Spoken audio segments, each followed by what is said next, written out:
ഒരു film maker എന്ന നിലയിൽ എൻ്റെ ഏറ്റവും മികച്ച സിനിമയെന്ന് ഞാൻ ഇതുവരെ ഞാൻ ചെയ്ത സിനിമകളിൽ ഏറ്റവും മികച്ച സിനിമയായിട്ട് സതയത്തെക്കുറിച്ചാണ് സതയം പറയുന്നത്. തന്നെയായിരിക്കും.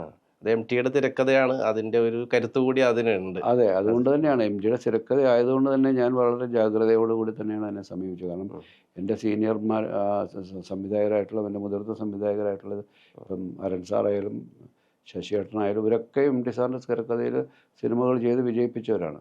അപ്പം എന്നെപ്പോലൊരു ആ കാലഘട്ടത്തിലെ താരതമ്യേന പുതിയ തലമുറയിൽപ്പെട്ട ഒരാൾ എൻ്റെ തലമുറയിൽപ്പെട്ട ആർക്കും ഒരു അവസരം ആ സമയത്ത് ഉണ്ടായിരുന്നില്ല. അപ്പോൾ അങ്ങനൊരു അവസരം വരുമ്പോൾ അതിനെ പരമാവധി എന്നാലാവുന്ന വിധത്തിൽ അതിനെ ഏറ്റവും മികവോടെ സ്ക്രീനിലെത്തിക്കണം. അദ്ദേഹത്തിൻ്റെ തിരക്കഥയ്ക്ക് മുകളിൽ കയറിയില്ലെങ്കിലും അതിനോട് തൊട്ട് താഴെയെങ്കിലും നിൽക്കുന്ന രീതിയിലുള്ളൊരു ദൃശ്യ ഭാഷ അതിന് കൊടുക്കണം എന്നുള്ള ഒരു ചലഞ്ച് എനിക്കുണ്ടായിരുന്നു, ഒരു ഭയമുണ്ടായിരുന്നു. അപ്പോൾ അത്തരത്തിലാണ് ഞാൻ സമീപിച്ചത്. അതുകൊണ്ട് തന്നെ ഞാൻ മറ്റു സിനിമകൾക്ക് കൊടുക്കുന്നതിനേക്കാൾ കൂടുതൽ ശ്രദ്ധ ഇതിന് കൊടുത്തിട്ടുണ്ട്.